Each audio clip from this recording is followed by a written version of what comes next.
Hello, April. Hi, how are you? I'm excited. I'm excited about our conversation tonight. I'm excited to have you here tonight to share your story. I think it's just a beautiful story. I think it's also it's the right time to have this conversation in light of Black History Month. So thank you for joining me tonight. I see people are popping on. If you are joining tonight, you already know what to do. If you follow us, please show my guest some love. Say hello. Let her know where you are joining us from. So for those of you, we are live on LinkedIn. We are live on YouTube and on both of our Facebook pages. So thank you guys for joining. I see that you are coming in.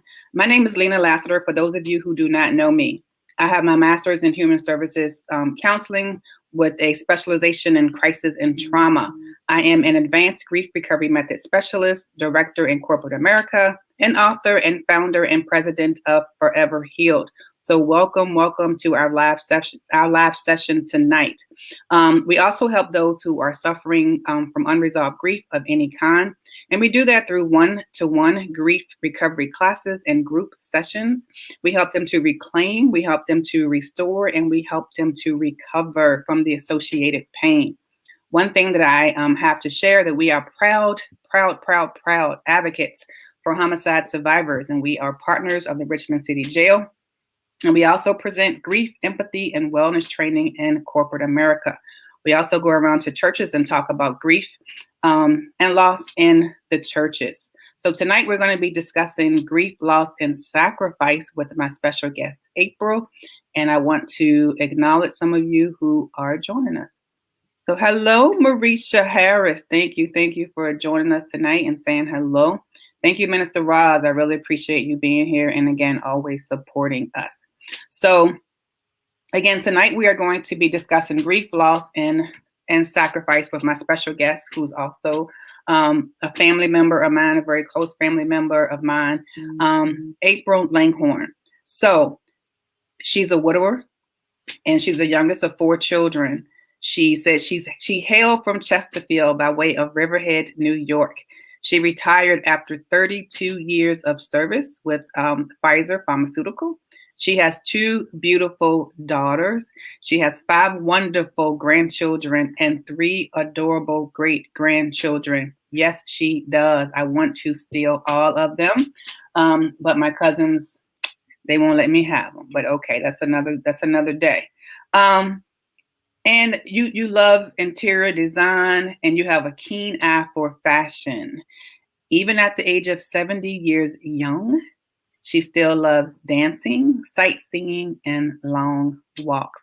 So thank you so much for joining me tonight, cousin, to introduce some and to reintroduce to others Garfield Langhorne and his sacrifice as an Army soldier. Thank you. Hello, Sis Pat. Thank you for joining. I really appreciate it. Hello, Ronald Mack. How you doing, cousin? Again, thank you so much for being a part of this conversation tonight. So, April, I just want to kick it off just a little bit tonight because we are going to be introducing some to your brother, maybe reintroducing him, to others. Some tonight may hear something that perhaps they weren't aware of, right? Originally. There are so many articles. There are so many testimonies, and there are so many honors that are documented with regard to your brother. And I would say, number one, it must make you and your siblings extremely proud. Yes, yes, it does. Yeah. Can it be, is it overwhelming at times as well? Yes, it was. Um, I remember when we first heard Let me go back.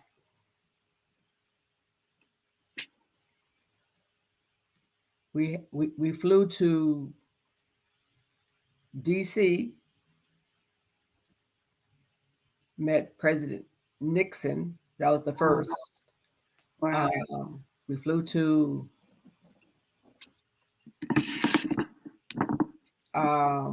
Nashville twice. Wow. Twice. Yeah. Wow. Yeah. That was awesome. Just then meeting people, I can't remember all the generals we met. I wish I could, but I can't. Yeah. Yeah. It was awesome, and I'm like, all this, but he's not here.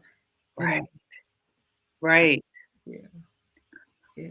Hey, Sandra. Hi, Doris. You know what, April, when, you saying that. So guys, for those of you who we need to introduce him, Okay. to. So I'm going to talk a little bit about his sacrifice so people can really try to get the depth of what you're saying. Okay. So your brother served in Vietnam as a private first class. So they said PFC is what I've always read. Right. And he was a radio operator with his troop. So from what I understand, his unit went to try to rescue another crew. It was a helicopter that had gone down. Right. So think about that, guys. So him and his unit, they actually went to rescue a crew that was downed. So so it was a helicopter that had gone down, and it was near South Vietnam. Right. So there were a lot of wounded soldiers that they encountered. And when they went to rescue, these troops, they found themselves in more battle, right? They were being attacked. And a live grenade was actually thrown.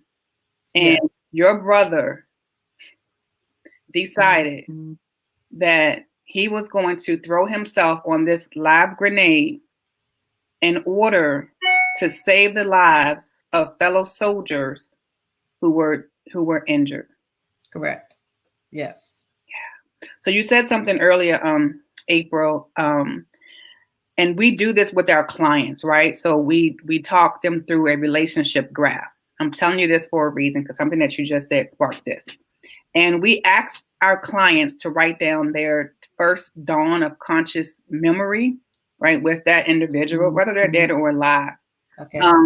What is your first dawn of conscious memory of your brother, or something that you just remember that you want to share with us tonight? Well, I remember he's the only one that had a bicycle in our family. And I wanted to try to ride this bicycle. So he allowed me to do this, I was a tomboy growing up. So I was playing with him and my other cousins, most of my friends when I was young, they lived further away from us. So I remember we used to play marbles together. He had these little green soldiers, and I used to play with him with them. He was always nice. Yeah. I remember when I was in junior high school and I was going, this girl was going, she wanted to fight me. Now Garfield was in high school. By the time I got out of school, Garfield had heard about the fight, left high school, and came down to the junior high. Wow. Help the fight. Wow. Yeah. Wow. I don't know. I never remember him ever getting in trouble. I don't remember that. You always remembered him just as a nice, sound like a protector too, right? About protecting his sister. Yes. I also think that it's funny that, you remember him playing with soldiers. Like, how ironic is that, right? And then he ended up joining the army and making that ultimate sacrifice. For those of you who are just joining us, we're talking about grief, loss, sacrifice. We're talking about April's brother, Garfield Langhorne. Google him, y'all. Was in the army, He and his unit went to save other soldiers who were wounded. Their helicopter had gone down. When they went to check on this troop, they were attacked, and a live grenade was thrown at them, and it landed near some wounded soldiers. Every time I talk about it, April, I just get chill bumps. And what Garfield decided to do was to make an ultimate sacrifice. He actually laid on this live grenade to save those who were wounded. We say that we'll give our lives for others. We know of Jesus Christ who did that. But how many of us would really lay your life down? I mean, that quick of a decision. He knew that's what he had to do to save the lives of others. And then to hear you say as his sister, I remember him just being a kind person. I'm hearing him as a protector. And here he is playing with you as a little girl with his little soldier men, and that's what you remember. But you also said something, April, so let's just dive into it. Grief is defined as a conflicting feelings, right, caused by the change or end of a familiar pattern and behavior. That's one definition. The reason why I chose that definition tonight is because I would imagine that, and this is just me, and if I'm wrong, it's okay, because we all grieve differently. But I would imagine if that was my brother, I would have been probably conflicted about it. And what I mean is I would have been proud of him for what he did, because as a cousin who never met him, I'm proud. But I couldn't imagine being a sibling. I just would imagine that I would have had some conflicting grief, because I would have been proud of what he did, but at the same time, he didn't come home. And I would have been thinking about, well, what about us, right? So now we're left without him. The world is recognizing him and honoring him, but there's still a void that we have. So again, if that's not your story, it's okay. I don't want to put words in your mouth. But does that resonate with you at all, or did it resonate with any of your siblings? How can I put this? Garfield sacrificed his life on a Wednesday. We didn't hear about it until that Friday. But that Friday morning, I got up and I knew that somebody was gone. Mm. And my mom says, "Hey, it's gonna be all right. Just go ahead to school." But all that day, I knew somebody was gone. When I came home, these two soldiers were sitting in the car. And I went to the door and I asked them, did they want to come in? Because I knew. And I said to them, is it my brother? Is he dead? And they said, we'll wait outside for your parents to come home. So they did. And I got on the phone and I called his fiance up. She was a friend of mine, to tell her. Wow. And because then it's like, I didn't know what else to do, but she wasn't home. Thank God she was not at home, because I would just came out and told her. I wouldn't have thought. And I think my mom came home first, and then my dad came home to call Anna and Yvonne, and my uncles came because dad got sick. And mom says, show them where the doctor is. So at that time, our doctor was in, I think it's Santa Mauritius, I think. So I showed them how to get there and everything. I think that's when we found out later on that my father had many, many strokes. And I believe that's when they started. It was hard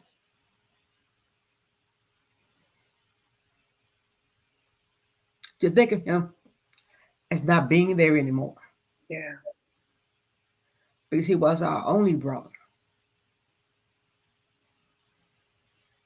Yeah, it was hard. It really was hard, but I was so proud of him, because, that's that's who he was, you know. Everybody, you know, he wanted to help people, you know. He was just that type of person. I was reading some articles as I was preparing myself, and um, one of the men that was with him said, you know, he just couldn't imagine anybody doing that. But he said that Garfield didn't hesitate because when the grenade is thrown at you, you only have seconds. Right. He said he just jumped on it. Um, yeah, we were really, really proud of him. It was just so hard. It was years.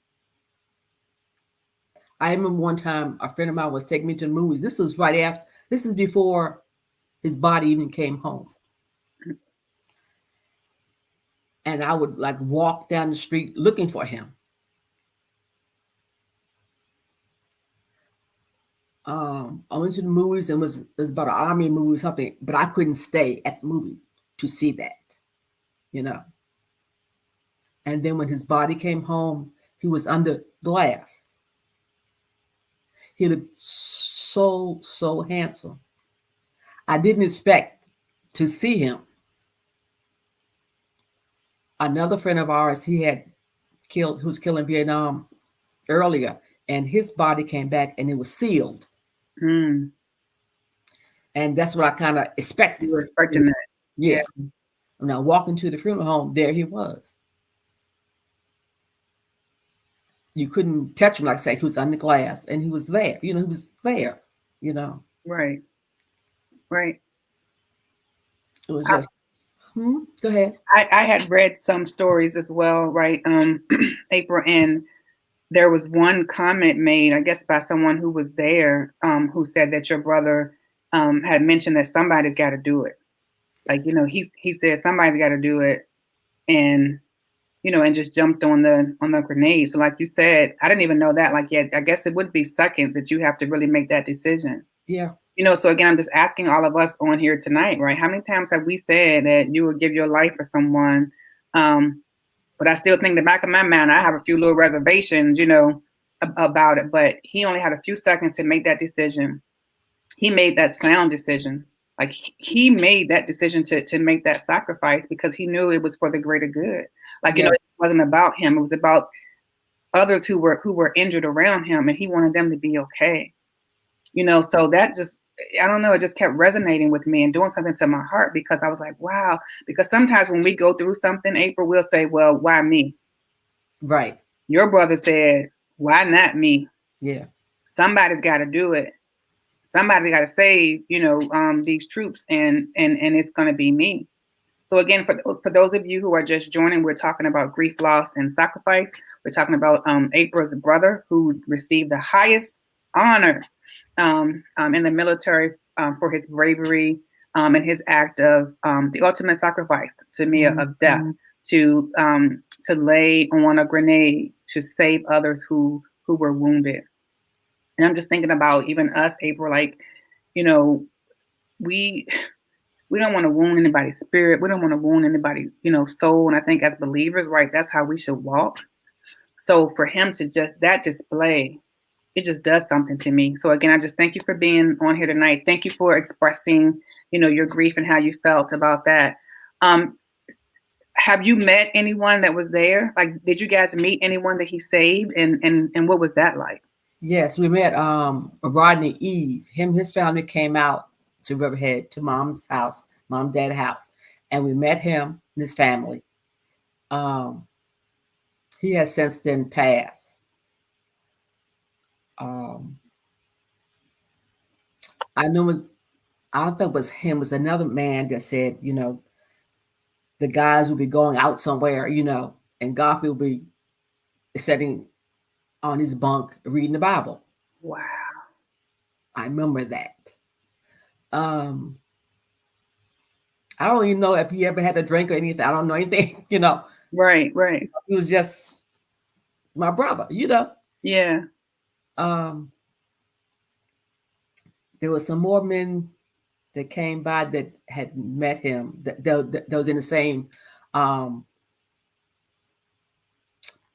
that he was in. I don't remember their names, but I do remember Rodney Eve because even after he passed, when they named the post office after him, after Garfield, the son brought his whole class to that ceremony, and he spoke. Wow. Yeah. That's amazing. That's amazing. And this was the Vietnam War, correct? Yes. Yes. Yep. The Vietnam War. That's right, because the soldiers were in near South Korea when the copter went down. So April, I just want to take this time because again, it's Black History Month. Thank you for again being transparent about how you felt. And I know your siblings may have had their own different experience, right, with that, with the grief. But I also want to take this time for us to honor him. And I want us to take this time to talk about how he has been honored. Because I think in honor of Black History Month, I want to make sure that his name is getting out there and that these young children who are watching, everyone who's logged in, they can share it with their families, that they know who he is. Let's talk about just some of the honors that he achieved. You already talked about meeting, the president at one time, but I know he's like in the African American, museum in DC. And again, one of the highest medals, that he's been honored with. So let's just talk about some of that and how New York has honored him as well.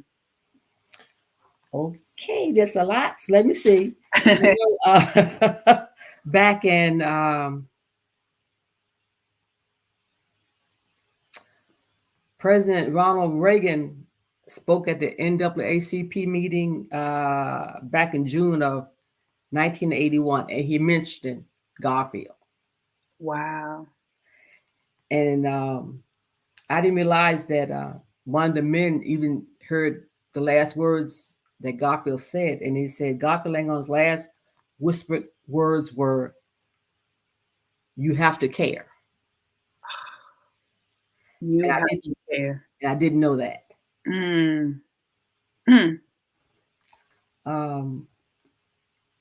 I know that, and his platoon, I know I wrote this down somewhere, and just be patient with me one little second.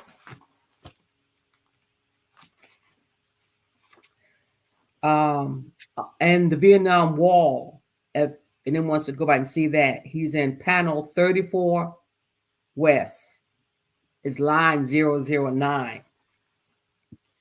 And I know that he had a plaque, I don't know if it was a picture or not, in the Pentagon. Now, since the attack on the Pentagon, I have not been there, so I don't know if that's still there or not. Yeah.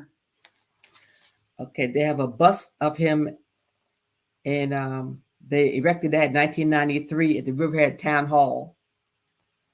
The post office was named after him, Private First Class Garfield M. Langhorne, and that was done in September 27, 2010. And Pulaski Street School Library was named after him.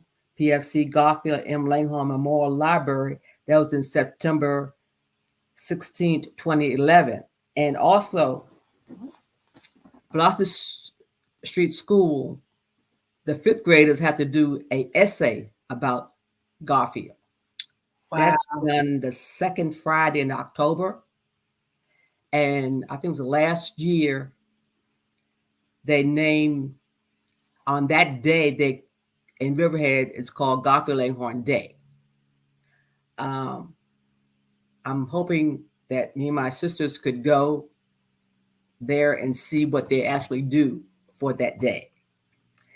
And Riverhead chapter of Disabled American Veterans named after him. The street that we lived on used to be called Maple Avenue. They renamed that to Garfield M. Langhorne Avenue in 2012. Wow. And a street in Calverton National Cemetery is named after him also. And like you said, he's in the African American Museum in Washington, D.C., and I've gone to see that. I know that's on the 4th floor, but you have to go around the corner. If you don't go down this corner, you're going to miss it. It. You're going to miss it. Yeah. All right, the questions are starting to come in. All right, guys. Yep. Type your questions for Miss April. So how does it make Miss April feel to have a brother that is such a hero, a Black hero? I feel actually proud. I don't think I've ever been as proud about anything before, you know. Um, yeah. It's a great feeling that someone you knew sacrificed his life for someone else. Right. As the Bible says, that, you know, if I'm going to quote this right, there is no greater love a man to lay down his life. His life. Yeah. Right. And again, and he did, and what people remembered was, even his walk, like, so we're going out doing XYZ, and there's nothing wrong with whatever, they decided to do, but he's sitting on his bunk reading his Bible.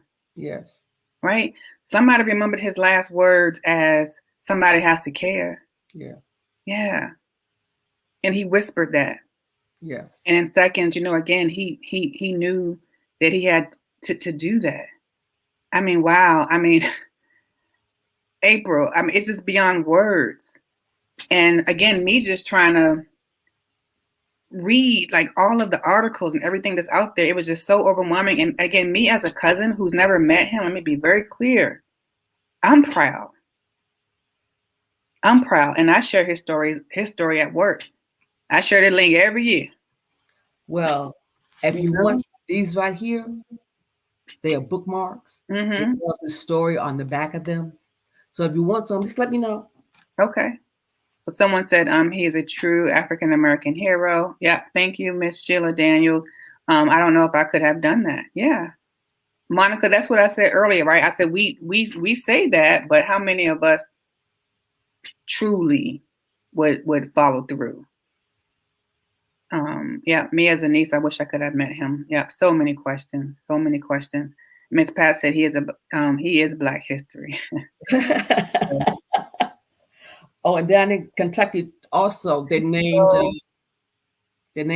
a conference room after him. Okay. One other man we met, and he said down in Mexico, there's this place and they have stones and have his name on one of the stones. I have not seen that. I don't know where that is, but I would love to go and see that. I wanted to share this. Like you said, he won. I'm sorry. They presented him the Congressional Medal of Honor, the highest honor in America soldier can receive. Wow. He was one of only 3 men from Long Island who had presented this medal during the Vietnam War, and one of only 87 African Americans ever to receive the Medal of Honor. It says, at the cost of his life was in keeping with the highest tradition of military service and reflects great credit on himself and on his country. He served as Private First Class in Troop C, 7th Squadron Airborne, 17th Cavalry Regiment, 1st Aviation Brigade. I wanted to say, the men that they went in to rescue, they both were already deceased. Wow. When they found them. But then as they were trying to get back, that's when they were surrounded. Okay. Yeah. Thanks for adding that context to that, April. And I think it just ties in with this comment, right? It says, powerful. You hear so many negative stories. Good to hear a moving story about a man who gave his life for others. Yeah. A powerful story, an impactful story, April. So again, they hear that this copter went down, not knowing that the guys were going to be already deceased. They get attacked, trying to make their way back. A live grenade is thrown, and Garfield Langhorne said, somebody has to care. There were wounded soldiers around him, and he, in seconds, made the ultimate decision to lay his life down, to get on that grenade, to save others. Yes, I remember when we met Rodney Eve, and he said, if Garfield had not done that, his children wouldn't be here. I remember that. But I think I was 16. Yeah. Yeah. 16 years old. Yeah. Then April, I remember when you and I were talking and you were saying that, so I mean, I think it's great, everything that New York has done. I mean, the library, the children having to write the essay, on your brother, even having a day. I would love to go and join and be a part of that in October as well, because I'm still learning and proud myself. But you also shared with me how those who enter the military, and I believe the Army, right? Yes. They are also educated about what your brother did as well, correct? Yes. Now, this is just for the 17th Cavalry. Okay. Ones in the same unit that he's in. Okay. They have to know about him. They're required to learn who he was, what he did. Keeping that legacy alive. Yes. Keeping that legacy alive. Did this help with your grieving too, though, April? Right, because him being honored, the story is being kept alive, right? So it's almost like the legacy still lives on. Like the sacrifice was made years ago, but here we are, 2023, right? And there's some students in 2023 who are writing about him. And then in 2023, he's going to be honored with his day in New York in October. Yes. I mean, my goodness. I think that kind of made it, I'm not to say easy on us, but I'm going to use that word. It was easier on us. Now, as sometimes you would think like, oh God, they're doing this for my brother. It's so wonderful, but you still miss him. Yeah. Yeah. Where is the 17th Cavalry Unit stationed now? Do you know what state? I want to say it's Tennessee. Okay. I know. I think I've read. Like I said, I read so much, trying to keep this all in my head. It is. It's a lot. It's a lot, but it's a lot to be proud of. The legacy is forever, and he is our family. Amen. Yes. Yes. Oh, I bought the Medal of Honor so people could see it if they never really saw one. Yeah, put it up closer. Push it in. That's what the Medal of Honor looks like, guys. Isn't that amazing? It's beautiful. Now, he won some more. I should say one. I could able to stop saying that. They had some more medals that they gave him as well, and I saw that somewhere. Jesus, help me, Father. Ronald said, as a veteran myself and a fellow Riverhead High School graduate, I salute him and very honored to call him my brother-in-law. Yeah. Chastity just says, wow. I know, Chastity, it's a lot to take in. Yeah. Bless God. Legacy, yes. And it lives on. It lives on. And this is where, I tend to say, like, so Def, where's your sting? Yeah, it hurts that he's not here. Yes. He's not here physically with us today. But my God, that the legacy lives on. 2023. We're still learning about him and we're still talking about him. And Platoon 17 is going to be talking about him. Yes. For futures, for future years to come. We need to do a better job educating the younger generation to make sure the legacy, lives on. I agree. Monica says she agrees. Yep, so right, legacy. Absolutely. Wow, this is truly Black history. Thank you, guys. Thank you for all your love and all of your support joining in tonight. I told you it's going to be a good one because in honor of Black history, right, we're just talking about our loss through this too, healing through this, but just the ultimate sacrifice. The ultimate sacrifice. So April, any other questions? Type them in. If we don't get to your questions tonight, if those of you who are watching on YouTube, we're not ignoring you. If I don't see your question, I'll come back out to make sure that April responds to every question. I really appreciate you guys being engaged and listening. Please share this story. Please share this story.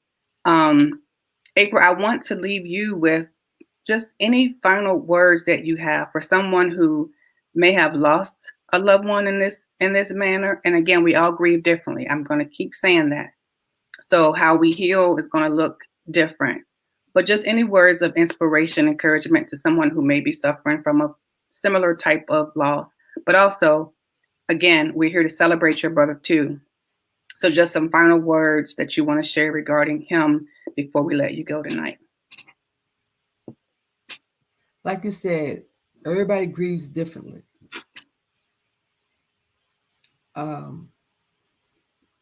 You just have to keep holding on and just keep praying. It may take, I have to say this because it may take a year, it may take 2 to finally be, I shouldn't say at peace, but that's what I'm going to say, at peace.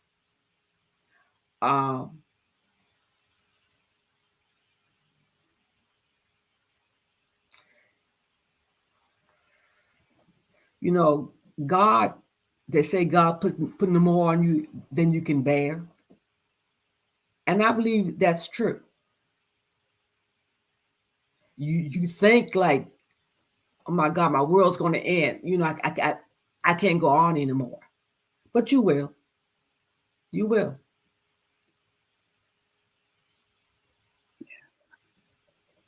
So I think you kind of answered this question that's here. Like, how did you all, as a family member, as a family heal?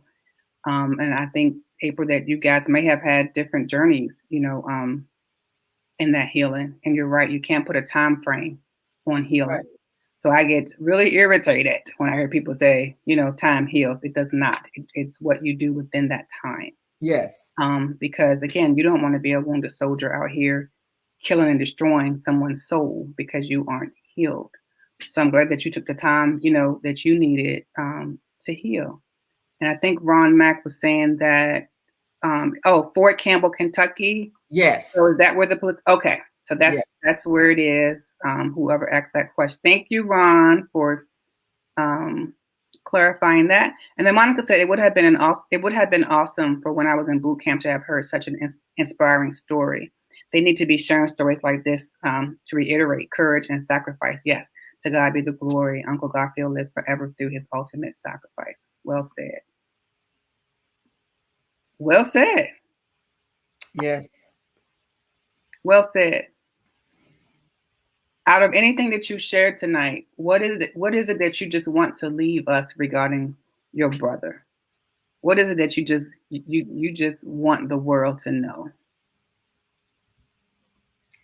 That he really was a true hero.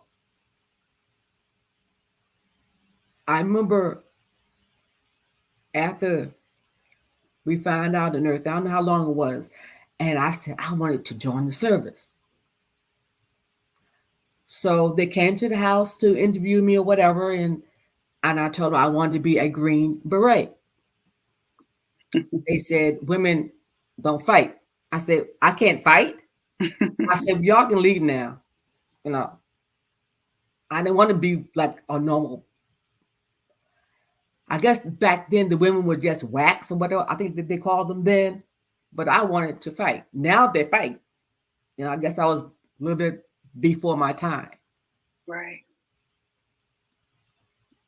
Monica's a laugh out loud. That is funny. That's funny. Yeah, yeah. I never will. There's certain things I never will forget. Right. And you know what just struck me too, April? Um, a lot of times when we are dealing with individuals who are grieving like a traumatic loss, because this is also a traumatic loss, right? Yes. And sometimes family members can't heal because they keep thinking about how the individual died, right? And sometimes they get stuck in this cycle of thinking about how the individual died. But in this circumstance,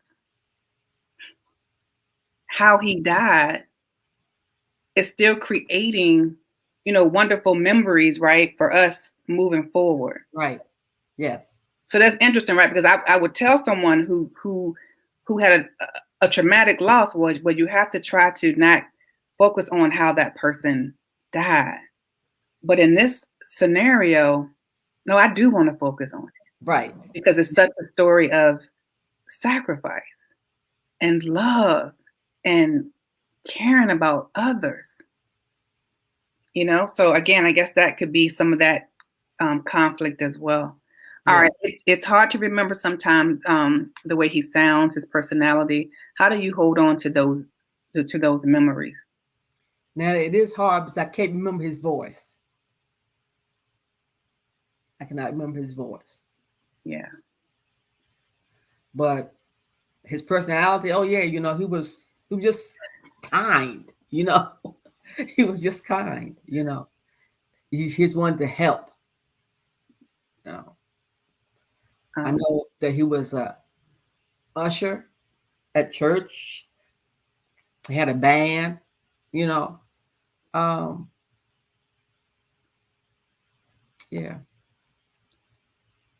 Monica said that my mommy far from normal. I don't know. Kevin chimed in and said there are so many untold stories of great Black men and women in this country. Thank you for sharing. Oh, you're welcome. Yes, there is. I just wish that I know back there was one man that he wanted to write a book. And like I said, I was young, so I don't remember everybody's names or whatever. And I don't know if he ever wrote the book or not,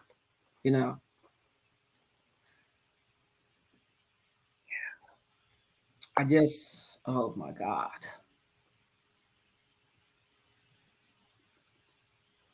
I just wish I could have took my mom to the Black Museum in DC, so she could have saw that. And see, and that's where you had to correct me too, because I don't know why I thought that she had seen it. Yeah. No. I don't know why again, so what did I say? Re-educate some of us, right? Because I don't know why. I don't know where I got that from. But I truly believe that, Mm-hmm. So thank you for even shedding some light on that.